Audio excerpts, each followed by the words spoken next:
The way to come up with why running appealed to me, I think, started out when I was a little child. My father, I grew up on a farm. He was a farmer, and he was tilling the soil, and I was running behind the implement he was using, the tractor, and I don't think he didn't know I was behind the track. And I just kept running and running and running, and basically I ran till I passed out. You can use running to run away from something, but you can also think of it as a way that you're running towards something. When I was at St. John's, things I remember most from being an athlete, the friendships I made. Even though running seems like it's an individual type sport, but cross country is a team sport.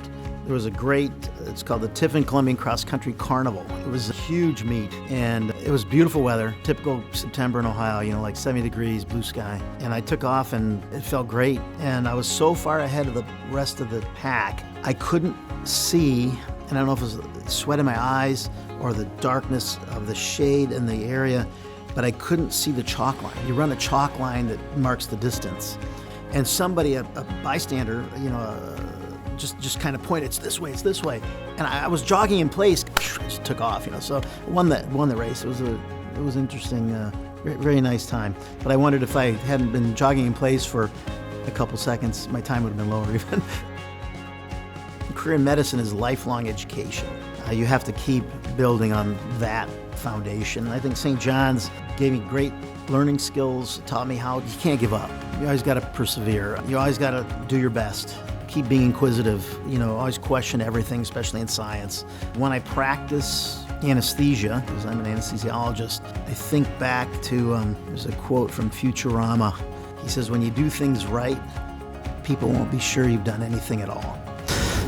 Gives me goosebumps. Because when I wake a patient up, take them to the recovery room, and they go, it's all over now. They feel like nothing really happened, So I think that's the best way to land somebody in the recovery room. Running is a sport that requires a lot of discipline and perseverance. You have to give it your best all the time. I remember the team captains ahead of me when I was a freshman, Jim Clifford. His advice was run as hard as you can, just throw up after you cross the line. So, and the other captains, Mike Lemon when I was a sophomore, Joe Motter when I was a junior, and then I was the captain as a team when I was a senior. It was a very wonderful time at St. John's.